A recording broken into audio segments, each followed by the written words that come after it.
A Song for Silas by Laurie Wick. Chapter 10. One of Neilsville's most prominent citizens in 1888 was Evan Randall. He owned and ran the largest bank in town, a business and position he had inherited from his uncle, Del Randall. The Randall name was one of importance and commanded respect in the town of Neilsville. The Randall men were not known for their warmth or social skills, but over the years no one could fault them for their shrewd business sense and the way they turned a profit at every hand. Amy knew all about her uncle's business acumen, and she was not blind to the fact that he completely blamed Grant Nolan for his sister's death. He believed life on the farm was too hard, and that the work had shortened her life.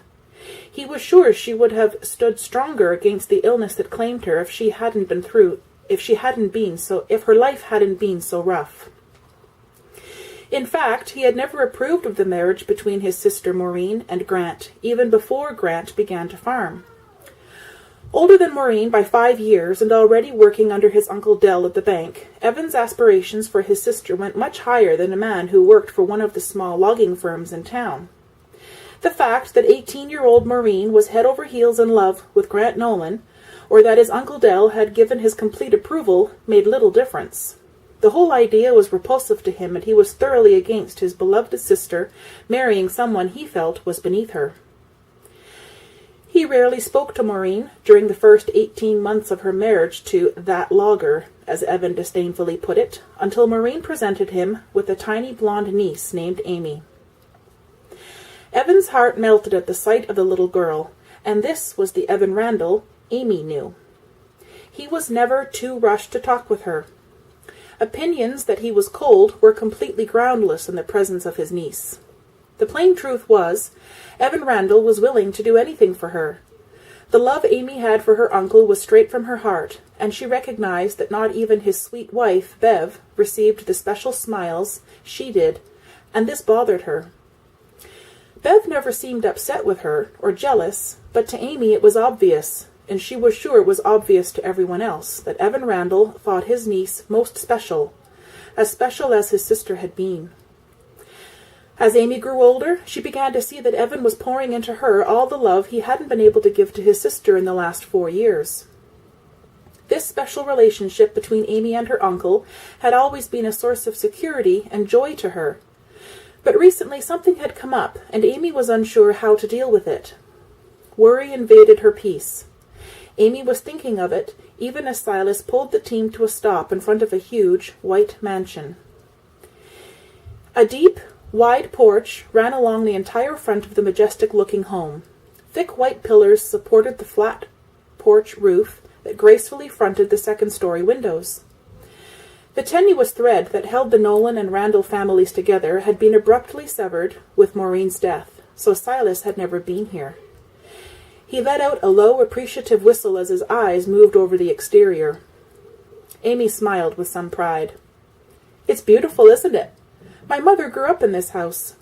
I had forgotten until this moment that you haven't seen it, or met my aunt and uncle." Silas usually took hospitality for granted, but with the little information he had on these two families, and the quiet way Amy had ridden in the seat beside him, he had to ask, "Amy, maybe it would be best if I didn't stay. I could get lunch downtown and come back for you later. It would give you a chance to have a private visit with your aunt." The look on Amy's face was genuine. "Silas, why would you think such a thing? Aunt Bev knows all about you, and I know she'll want to meet you. You couldn't be more welcome in this home." Silas immediately assumed he had mistaken her pensive look in the wagon.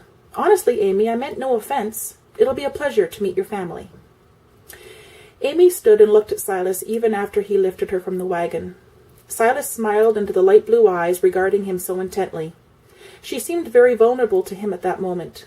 It became clear that his meeting and liking her aunt and uncle must be important to her. Silas gently placed his hands on Amy's small shoulders, and his smile became very tender. "Amy, I know the relationship between your father and uncle is painful for you. I would be a liar if I said I never thought of it, because it bothers me too.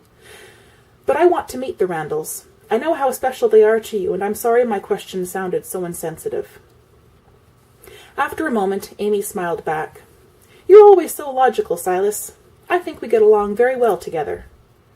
"I think we do too. Besides," he spoke as he took her arm and led her toward the door, "that is what big brothers are for." Amy continued in his light-hearted mood. "It's a nice arrangement I've got, having a part-time big brother. If we'd grown up together, you would be bossy and tease me all the time. This way, if you step out of line, I won't feed you." "Ah, but you're forgetting. I can cook." That does pose a problem. If I can't get to you through your stomach, I'll have to come up with something else to keep you in shape." They shared a final teasing smile before Silas reached up to knock at the front door. It was by mutual, unspoken consent that they waited in silence for the door to open.